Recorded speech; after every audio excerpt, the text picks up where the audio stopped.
1949년 봄 경상북도 안동의 한 골목에서 아이의 울음소리가 울려 퍼졌어요. 저였습니다. 김연이라는 이름을 받고 이 세상에 첫 발을 내디딘 순간이었죠. 아버지 김철수는 마을에서 제일 가는 한복점을 운영하셨어요. 굵은 손가락으로 정교하게 바느질하시는 모습이 아직도 눈에 선해요. 어머니 이순자는 집에서 자수일을 하며 가게를 도우셨죠. 연희야, 이리 와봐라. 아버지는 늘 그렇게 부드럽게 저를 부르셨어요. 4명의 형들 사이에서 유일한 딸이었던 저는 온 가족의 보물이었습니다. 특히 첫째 형 진수 오빠는 저에게 특별한 존재였어요.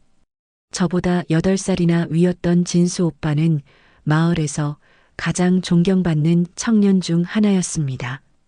향교에서 서기 일을 하며 청년회장까지 맡고 있었거든요. 우리 연희는 똑똑해서 꼭 훌륭한 사람이 될 거야. 진수 오빠가 제 머리를 쓰다듬으며 말씀하실 때면 온 세상을 다 가진 기분이었어요. 다른 형들도 저를 아꼈지만 진수 오빠만큼은 아니었죠. 학교에서 돌아오는 길에 누군가 저를 괴롭히면 진수 오빠가 나타나기만 해도 모든 문제가 해결됐어요. 누가 우리 연희를 울렸나? 오빠의 목소리 한마디면 충분했습니다. 아이들은 꼬리를 내리고 도망갔어요. 그런 오빠를 저는 영웅처럼 여겼어요. 밤에 무서운 꿈을 꾸면 오빠 방으로 달려갔고 오빠는 언제나 저를 품에 안고 달래주셨거든요. 괜찮아, 연희야. 오빠가 지켜줄게.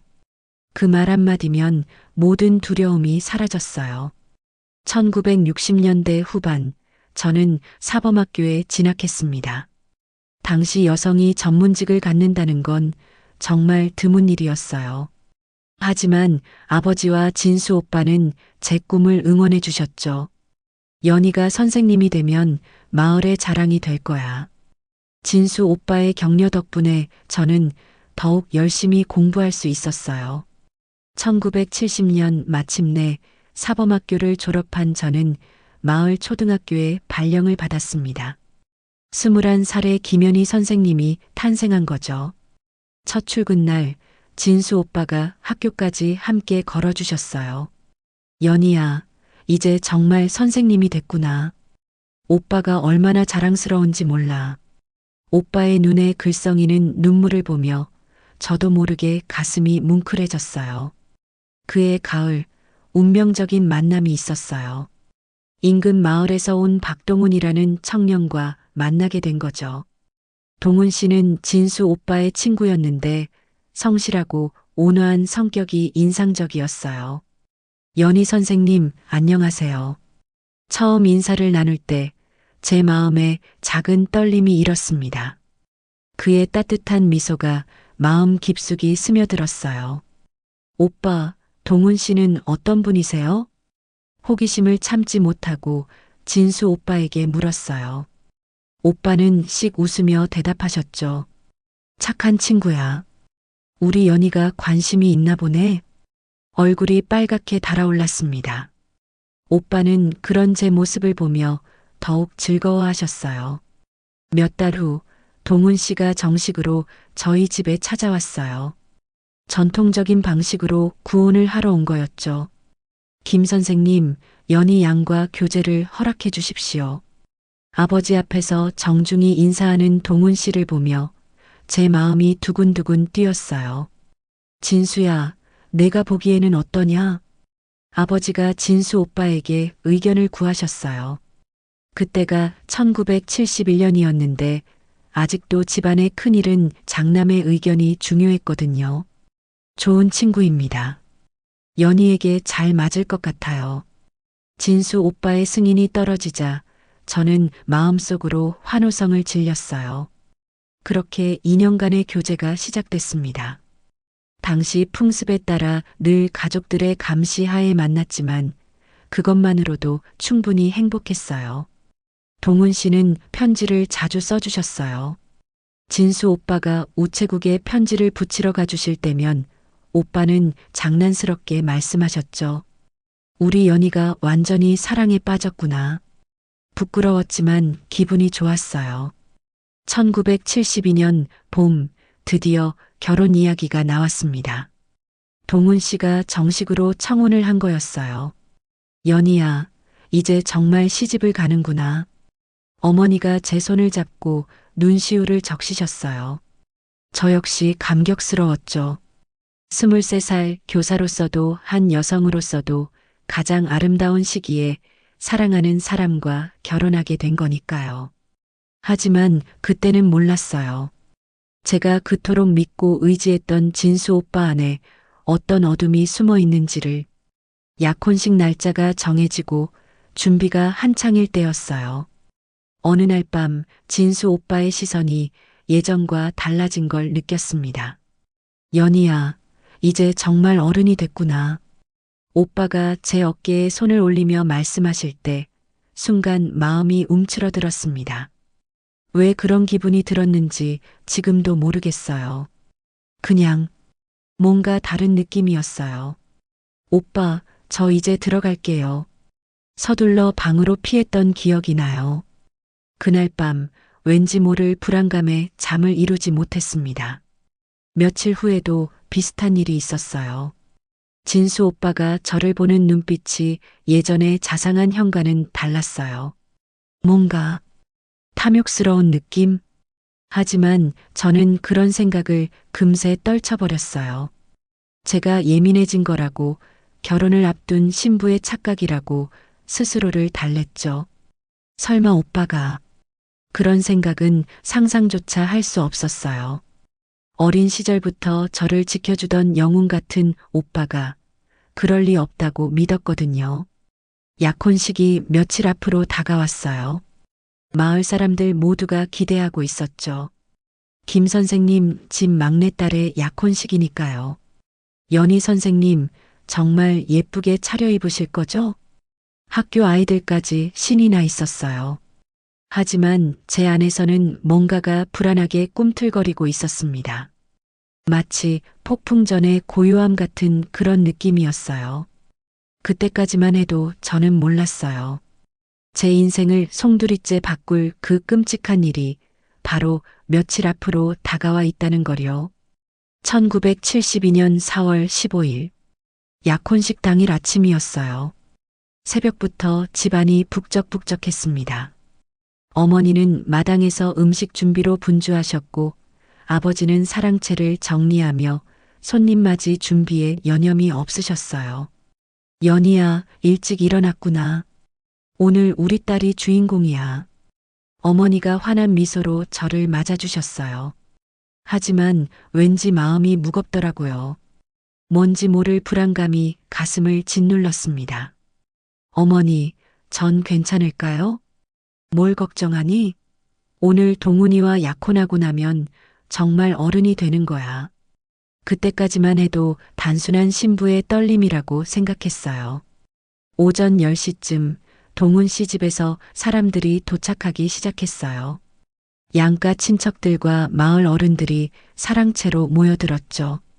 김서방, 연희 양이 정말 예쁘게 컸구만. 박서방네 동훈이도 믿음직한 청년이야. 어른들의 칭찬 소리가 여기까지 들려왔어요. 마음 한편으론 뿌듯했지만 그 불안감은 계속 남아 있었습니다. 점심때가 가까워지자 저는 별실로 들어가 신부 한복으로 갈아입어야 했어요. 분홍 저고리에 자주색 치마, 어머니가 밤새 다려주신 고운 비단이었습니다. 연희야, 천천히 입어라. 주름 지지 않게 조심하고.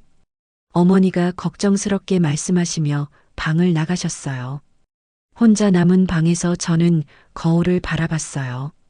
설레는 마음과 동시에 왠지 모를 두려움이 스물스물 기어올랐습니다.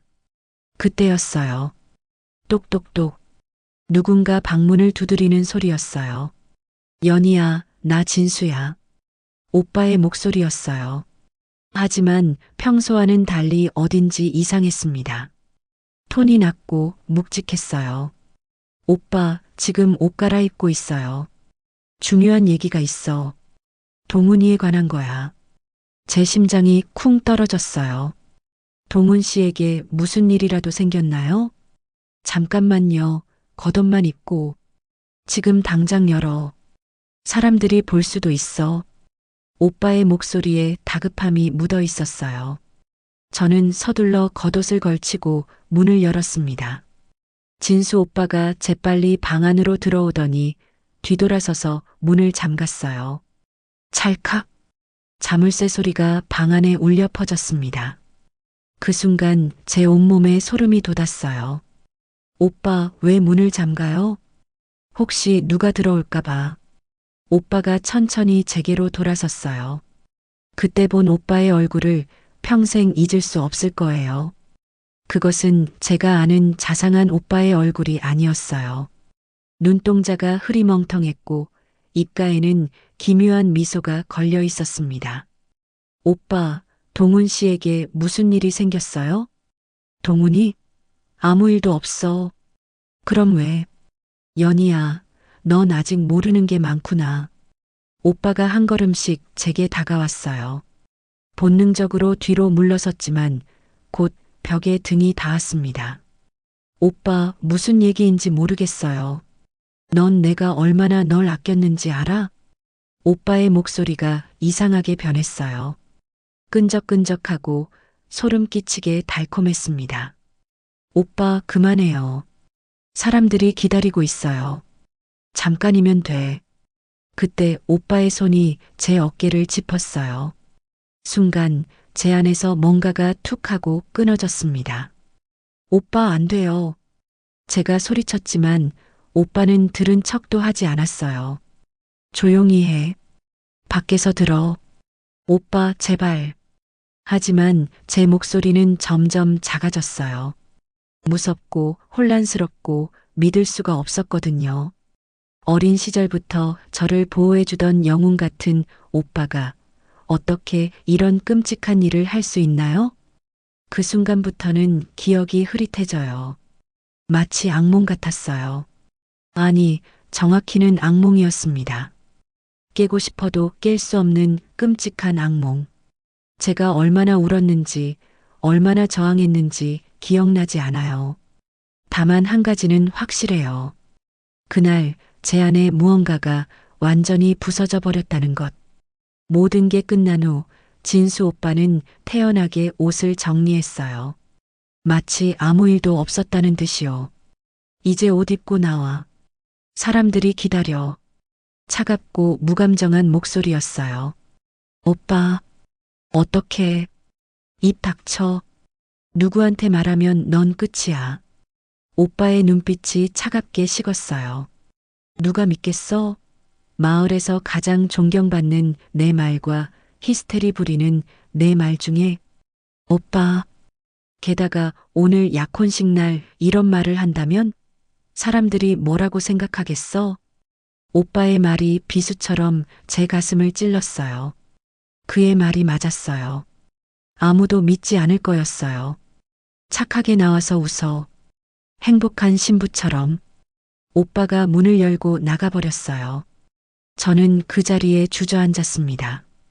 온몸이 떨렸고 눈물이 멈추지 않았어요. 거울 속 제 모습은 말이 아니었어요. 머리는 헝클어지고 눈은 빨갛게 부어 있었습니다. 한복도 구겨져 있었죠. 어떻게 이 모습으로 밖에 나가죠? 어떻게 사람들 앞에서 웃으며 약혼식을 치르죠? 제 손이 떨리며 머리를 매만졌어요. 최대한 단정하게 만들려고 했지만 마음의 상처까지는 숨길 수 없었습니다. 연희야, 준비됐니? 밖에서 어머니 목소리가 들렸어요. 평소와 같은 다정한 목소리였는데 제게는 천길 낭떠러지처럼 멀게 느껴졌어요. 네, 어머니. 겨우 대답했지만 목소리가 갈라졌어요. 문을 열고 나서니 어머니가 깜짝 놀라셨어요. 연희야, 왜 이렇게 얼굴이 창백해? 몸이 아픈 거니? 아니에요, 그냥. 긴장돼서. 어머니는 제 이마에 손을 대보시더니 걱정스러운 표정을 지으셨어요. 열은 없네. 그래도 얼굴색이 안 좋아. 연지 좀 발라주자. 어머니가 정성스럽게 화장을 고쳐주셨지만 제 마음속 상처는 감춰지지 않았어요. 사랑채에서는 어른들의 웃음소리가 끊이지 않았어요. 모든 게 정상적으로 행복하게 흘러가고 있었습니다. 제가 겪은 끔찍한 일만 빼고는요. 자, 우리 신부가 나오셨습니다. 사회를 보던 마을 이장님이 저를 소개하자 박수가 터져 나왔어요. 동훈 씨가 환한 미소로 저를 바라봤어요. 하지만 곧 표정이 굳어졌습니다. 제 상태가 평상시와 달랐거든요. 연희 씨, 괜찮으세요? 그가 작은 목소리로 물었어요. 네, 괜찮아요. 거짓말이었어요. 괜찮을 리가 없었죠. 한편에 앉아 있는 진수 오빠를 힐끗 봤어요. 오빠는 태연하게 웃고 있었어요. 마치 방금 전의 일이 꿈이었던 것처럼요. 하지만 제게는 생생한 현실이었어요. 몸의 아픔과 마음의 상처가 그것을 증명하고 있었으니까요. 의식이 시작됐어요. 하지만 저는 한마디도 제대로 들리지 않았어요. 머릿속이 하얗게 비어 있었거든요. 과연 이대로 끝낼 수 있을까요? 이 끔찍한 진실을 평생 가슴에 묻고 살 수 있을까요? 제 안에서 무언가가 꿈틀거리기 시작했어요. 분노였을까요? 정의감이었을까요? 아직은 확실하지 않았지만 한 가지는 알 수 있었어요. 이 이야기는 여기서 끝나지 않을 거라는 것. 사랑채에는 마을의 모든 어른들이 모여 있었어요. 양가 친척들과 동네 유지들이 둘러앉아 있었고 가운데에는 빨간 보자기에 쌓인 사주단자가 놓여 있었습니다. 자, 이제 혼인 서약을 나누겠습니다. 마을 이장님이 엄숙한 목소리로 말씀하셨어요. 저는 동훈 씨 옆에 앉아 있었지만 온몸이 떨렸어요. 아직도 방에서 일어난 일이 생생했거든요. 동훈 씨가 제 손을 살짝 잡았어요. 연희 씨, 괜찮으세요? 얼굴색이 너무 안 좋아요. 네, 괜찮아요. 하지만 전혀 괜찮지 않았어요. 제 안에서는 폭풍이 몰아치고 있었습니다. 진수 오빠는 첫 번째 줄에 앉아서 만족스럽게 웃고 있었어요. 마치 모든 게 자신의 계획대로 흘러가고 있다는 표정이었습니다. 그 모습을 보니 속에서 뭔가가 끓어오르기 시작했어요. 분노였을까요? 절망이었을까요? 김연희 양과 박동훈 군이 이 자리에서 혼인을 약속합니다. 이장님의 목소리가 계속 이어졌어요. 두 사람이 서로를 사랑하고 존중하며 평생을 함께할 것을 약속하는지 묻겠습니다. 제 차례가 다가오고 있었어요. 하지만 어떻게 네라고 대답할 수 있죠?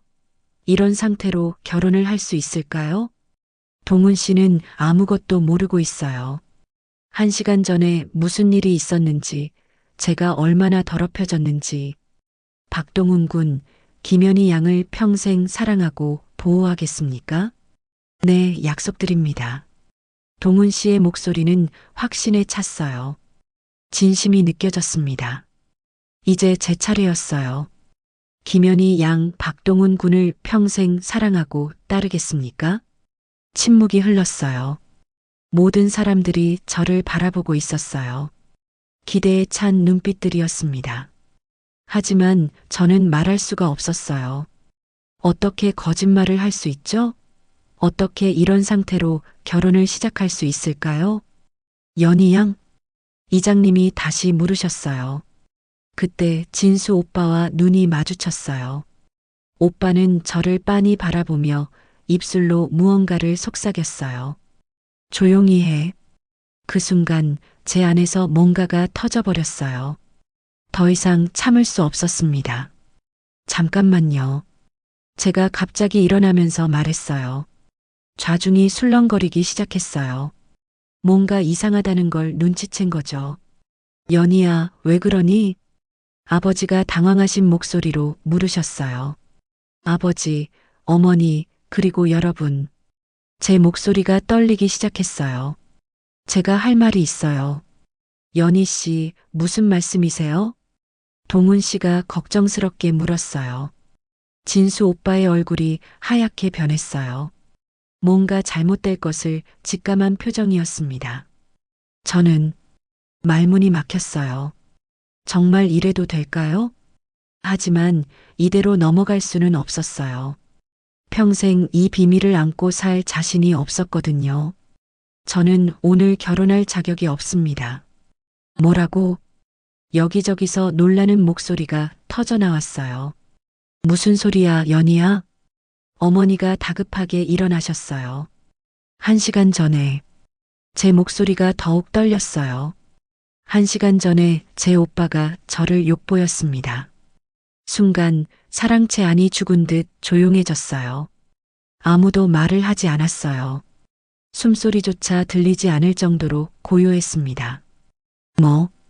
뭐라고 했지? 이장님이 떨리는 목소리로 물었어요. 진수 오빠가 제 방에 들어와서 저를 강제로. 야, 이 미친년아. 진수 오빠가 벌떡 일어나면서 소리쳤어요. 무슨 헛소리를 하는 거야? 하지만 오빠의 목소리에는 당황함이 가득했어요. 헛소리가 아니에요, 오빠. 제가 더 큰 목소리로 대답했어요. 정말로 일어난 일이에요. 인연이 완전히 미쳤구나. 결혼을 앞두고 정신이 나갔어. 진수 오빠가 억지로 웃으며 말했어요. 여러분, 이 애가 결혼 스트레스로 헛것을 보는 것 같습니다. 하지만 사람들의 표정이 심상치 않았어요. 의심의 눈빛이 오빠를 향하고 있었거든요. 진수야, 정말 그런 일이 없었나? 아버지가 무거운 목소리로 물으셨어요. 아버지, 제가 그런 짓을 할 사람인 줄 아세요? 그럼 연희가 왜 이런 말을 하겠어? 모르겠어요. 아마 결혼이 무서워서 핑계를 대는 것 같은데요. 그때 동훈 씨가 저에게 다가왔어요. 연희 씨, 정말인가요? 그의 눈빛이 진지했어요. 의심하는 게 아니라 진심으로 걱정하고 있었어요. 네, 정말이에요. 제가 소매를 걷어서 팔을 보여줬어요. 진수 오빠가 붙잡았던 자리에 빨간 멍이 선명하게 남아 있었습니다. 이것 봐요. 이게 증거예요. 사람들이 웅성거리기 시작했어요. 정말 멍이 있네. 어떻게 이런 일이. 진수 오빠의 얼굴이 점점 창백해졌어요. 그건 혼자 넘어져서 다친 거 아니야? 오빠, 이제 그만해요. 제가 단호하게 말했어요. 더 이상 거짓말하지 마세요. 그때 마을의 한 어른이 일어나셨어요. 진수야, 내가 정말 그런 짓을 했나? 아닙니다. 정말 아니에요. 하지만 진수 오빠의 목소리는 점점 약해지고 있었어요. 그럼 연희가 왜 거짓말을 하겠니? 자기 약혼식을 망치면서까지. 또 다른 어른이 말씀하셨어요. 진수 오빠는 이제 완전히 궁지에 몰렸어요. 사방에서 의심의 시선이 쏟아지고 있었거든요. 저는 오빠가 말을 더듬기 시작했어요. 진수야, 정직하게 말해라. 아버지의 목소리에는 분노가 서려 있었어요. 그때 진수 오빠가 무릎을 꿇었어요. 아버지, 죄송합니다. 그 한마디로 모든 게 끝났어요. 사랑채 안이 다시 한번 조용해졌어요. 하지만 이번에는 충격과 분노로 가득한 침묵이었습니다. 어머니가 주저앉으며 울음을 터뜨리셨어요. 어떻게 이런 일이. 아버지는 진수 오빠를 노려보며 주먹을 쥐셨어요. 이 개 같은 놈아. 동훈 씨는 저를 끌어안았어요. 연희 씨, 얼마나 힘들었을까요? 그의 따뜻한 품에서 저는 비로소 울음을 터뜨렸어요. 모든 게 끝났어요. 이제 더 이상 숨길 필요가 없었습니다. 진실이 드러났고 정의가 승리한 거예요. 하지만 이것은 끝이 아니라 새로운 시작이었어요. 약혼식이 파탄난 그날부터 마을 전체가 뒤집어졌어요. 소문은 바람보다 빨랐습니다. 저녁이 되기도 전에 온 마을 사람들이 다 알게 됐어요. 김서방네 큰아들이 막내딸을, 약혼식 날에 그런 끔찍한 일을. 사람들의 속삭임이 저희 집 담장 너머로 들려왔어요. 집안은 장례식장보다 더 조용했어요. 아버지는 하루 종일 말씀을 안 하셨고 어머니는 눈물만 흘리셨습니다. 연희야, 정말 잘했어. 동훈 씨만이 저를 위로해 주었어요. 용기를 낸 거야. 쉽지 않았을 텐데. 하지만 저는 오히려 두려웠어요. 앞으로 어떻게 될지 모르겠거든요. 사흘째 되던 날 경찰이 왔어요. 김진수 씨를 체포하러 왔습니다. 경찰서장이 엄숙하게 말했어요. 진수 오빠는 이미 체념한 표정이었어요. 저항하지도 않고 순순히 따라 나갔습니다. 연희야, 후회하게 될 거야. 떠나면서 오빠가 저를 노려봤어요. 하지만 예전처럼 무섭지는 않았어요. 이제 모든 게 드러났으니까요. 일주일 후 마을 사람들의 반응이 갈렸어요. 절반은 저를 지지했어요. 연희가 용감했어. 그런 일을 당하고도 말할 용기가 있었다니. 여자가 그런 말을 하기가 얼마나 어려웠겠어. 마을 부녀회 회장님이 저희 집에 찾아오셨어요. 연희야, 잘했어. 참으면 더 큰일 날 뻔했어. 하지만 다른 절반은 달랐어요. 집안 체면이 말이 아니네. 그래도 가족인데 어떻게 그럴 수가 있어? 특히 나이 많은 어른들은 저를 탓했어요. 여자가 그런 말을 함부로 하는 게 아니야. 조용히 덮었으면 될 일을. 그런 말들을 들을 때마다 가슴이 찢어지는 것 같았어요. 그래도 저는 후회하지 않았어요. 옳은 일을 했다고 믿었거든요. 한 달이 지나자 더 놀라운 일들이 밝혀졌어요. 진수가 예전에도 그런 짓을 했대. 옆 마을 처녀한테도. 경찰 조사 결과 진수 오빠의 과거 행적들이 드러났어요. 저만 당한 게 아니었던 거죠. 그 악마 같은 놈.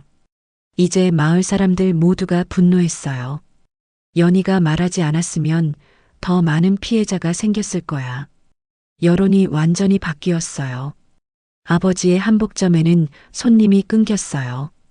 사람들이 저희 가족을 피하기 시작했거든요. 아버지, 죄송해요. 제가 울면서 사과드렸어요. 연희야, 내가 잘못한 게 아니야. 아버지가 저를 안아주셨어요. 잘못한 건 진수야. 우리 가족이 아니라. 하지만 아버지의 어깨는 많이 축 처져 있었어요. 2달이 지나자 진수 오빠에게 판결이 났어요. 징역 3년이었어요. 하지만 감옥에서 다른 죄수들이 오빠를 가만두지 않았어요. 가족에게 그런 짓을 한 사람을 범죄자들도 용서하지 않았거든요. 감옥에서 매일 맞고 산대. 그래도 싸지. 그런 짓을 하고. 소문이 들려왔지만 저는 별로 동정하지 않았어요. 자업자득이었으니까요. 그 무렵 동훈 씨가 저에게 말했어요. 연희 씨, 우리 서울로 가요. 서울로요? 여기서는 계속 힘들 거예요. 새로 시작해요. 그의 제안이 감사했어요. 정말로 새 출발이 필요했거든요. 하지만 부모님은 어떡해요? 부모님도 함께 모셔요. 서울에서 다시 한복점을 차리시면 돼요.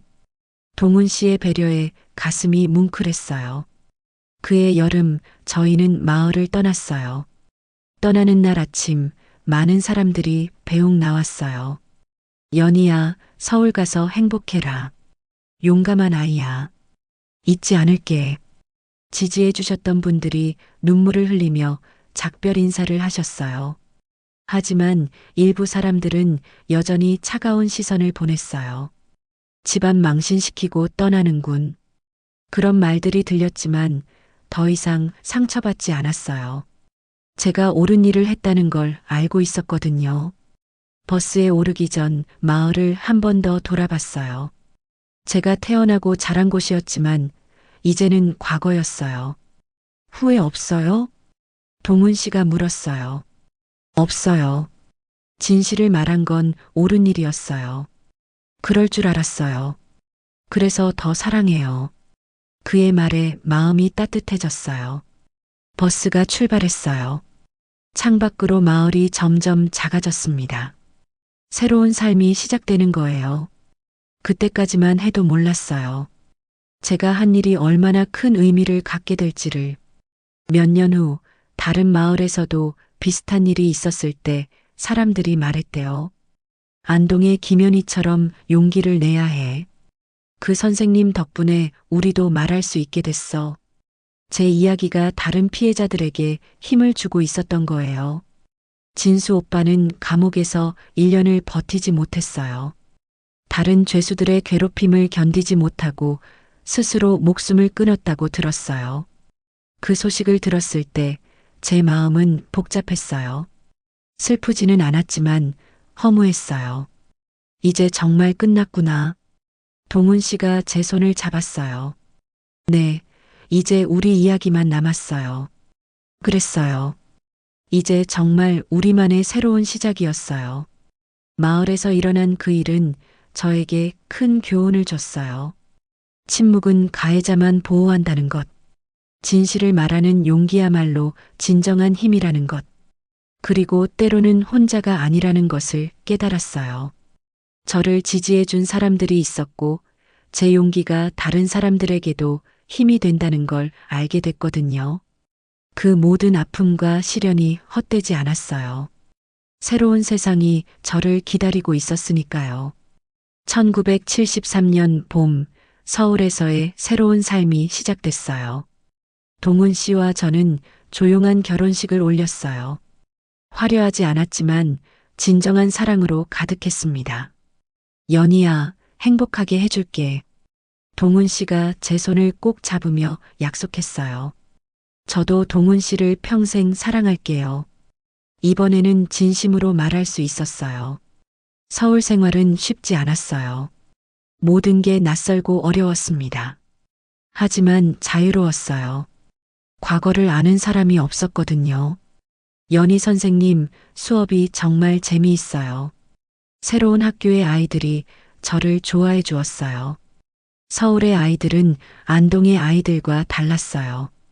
더 활발하고 질문도 많이 했습니다. 선생님, 여자도 꿈을 가져도 돼요? 한 여학생이 물었어요. 물론이야. 여자든 남자든 꿈을 가질 권리가 있어. 제 대답에 아이의 눈이 반짝였어요. 그때부터 저는 아이들에게 꿈과 용기에 대해 가르치기 시작했어요. 특히 여자아이들에게요. 1975년 첫 딸 수진이가 태어났어요. 우리 딸이야. 동훈 씨가 아기를 안고 환하게 웃었어요. 작은 손가락을 보며 다짐했어요. 이 아이만은 절대 그런 일을 당하지 않게 하겠다고. 수진아, 엄마가 지켜줄게. 용감한 아이로 키워줄게. 2년 후 아들 민우가 태어났어요. 이제 정말 완벽한 가정이 됐습니다. 형이 된 기분이 어때? 제가 수진이에게 물었어요. 좋아요. 민우를 잘 보호할 거예요. 아이의 말에 가슴이 뭉클했어요. 진짜 보호라는 게 무엇인지 알려주겠다고 마음먹었습니다. 1980년대가 되자 세상이 조금씩 변하기 시작했어요. 여성의 권리에 대한 이야기가 나오기 시작했거든요. 연희 선생님, 학부모 교육 강의를 해주실 수 있을까요? 교장 선생님이 저에게 부탁하셨어요. 무슨 내용으로요? 아동 보호에 관한 내용이요. 요즘 그런 사건들이 많아서 제 가슴이 뛰기 시작했어요. 드디어 제가 할 일을 찾은 것 같았거든요. 첫 강의는 떨렸어요. 하지만 해야 할 말이 있었습니다. 아이들을 지키는 것은 어른들의 의무예요. 강의실이 조용해졌어요. 가해자는 대부분 아는 사람이에요. 가족이나 친척일 수도 있어요. 몇몇 어머니들이 놀란 표정을 지었어요. 그래서 아이들이 아니에요라고 말할 권리를 가르쳐야 해요. 그날 이후 강의 요청이 쇄도했어요. 박 선생님 강의를 듣고 우리 아이가 달라졌어요. 용기를 내서 말하더라고요. 그런 반응을 들을 때마다 보람을 느꼈어요. 1990년대 들어서면서 제 이야기가 알려지기 시작했어요. 어느 용감한 여교사의 실화라는 제목으로 신문에 실렸거든요. 엄마, 이 기사 진짜예요? 수진이가 물었어요. 이제 고등학생이 된 딸이었습니다. 응, 엄마 이야기야. 와, 엄마가 그렇게 용감했구나. 딸의 눈에 존경의 빛이 빛났어요. 민호야, 너도 읽어봐. 아들에게도 권했어요. 엄마, 정말 대단해요. 민호의 목소리에 감동이 묻어 있었어요. 여자든 남자든 잘못된 일에는 목소리를 내야 해. 아이들에게 당부했어요. 2000년대가 되자 더 많은 피해자들이 용기를 내기 시작했어요. 선생님 덕분에 저도 말할 수 있었어요. 상담을 받으러 온 한 여성이 말했어요. 30년 동안 숨겨왔는데 선생님 이야기를 듣고 용기가 났어요. 그런 말을 들을 때마다 제 선택이 옳았다는 확신이 들었어요. 수진이는 의사가 되었어요. 특히 여성 환자들을 돌보는 산부인과 의사로요. 엄마가 제 롤모델이에요. 딸이 자랑스럽게 말했어요. 엄마처럼 용감한 사람이 되고 싶어요. 민호는 교육학을 전공해서 교수가 되었어요. 엄마의 교육 철학을 이어가고 싶어요. 아들도 제 뜻을 이어받았어요. 2010년대에 들어서서는 전국 각지에서 강연 요청이 왔어요. 침묵하지 마세요. 진실을 말하세요. 제가 항상 하는 말이었어요. 용기는 전염돼요. 한 사람의 용기가 10사람, 100사람을 바꿀 수 있어요. 청중들이 고개를 끄덕였어요. 2022년 동훈 씨가 세상을 떠났어요. 연희야, 고마웠어. 당신과 함께한 50년이 내 인생 최고의 시간이었어. 그의 마지막 말이었어요. 장례식장에는 정말 많은 사람이 왔어요. 제가 도운 사람들, 강의를 들었던 사람들, 그리고 용기를 얻은 사람들이 모두 와서 조의를 표했습니다. 선생님 덕분에 제 인생이 바뀌었어요. 용기를 주셔서 고맙습니다. 그런 말들을 들으며 깨달았어요. 제가 한 일이 헛되지 않았다는 걸요. 지금은 2024년이에요. 제가 75세가 됐습니다. 혼자 살지만 외롭지 않아요. 여전히 상담을 하고 있거든요. 할머니, 어떻게 그런 용기를 낼 수 있었어요? 젊은 여성들이 자주 묻는 질문이에요. 용기는 원래 있는 게 아니야. 만들어가는 거야. 제가 항상 하는 대답이에요. 진실을 말하는 건 무섭지만 침묵하는 게 더 무서워. 벽에 걸린 가족 사진을 바라봤어요. 동훈 씨와 함께 찍은 마지막 사진이었습니다. 여보, 우리 잘 살았죠? 혼자 중얼거렸어요. 창밖으로 봄꽃이 피고 있었어요. 새로운 계절이 오고 있었습니다. 제 이야기도 계속 이어질 거예요. 다른 사람들을 통해서요. 침묵하지 마세요. 이것이 제가 세상에 남기고 싶은 메시지예요. 한 사람의 용기가 세상을 바꿀 수 있다는 것. 진실을 말하는 것이 얼마나 소중한지. 그리고 사랑하는 사람들이 진정한 힘이 된다는 것. 저는 후회하지 않아요. 1972년 그날 약혼식장에서 진실을 말한 것을, 그 선택이 제 인생을 완전히 바꿨고 많은 사람들의 인생도 바꿨거든요. 여러분도 기억하세요. 진실을 말할 용기를, 침묵하지 말 것을, 그리고 서로를 지켜줄 것을. 이것이 제가 여러분께 드리는 마지막 당부예요. 여러분, 오늘 이야기 잘 들으셨나요? 그녀의 삶을 응원한다면 구독과 좋아요를 꼭 눌러주세요. 여러분의 응원이 영상 제작에 많은 도움이 됩니다. 감사합니다.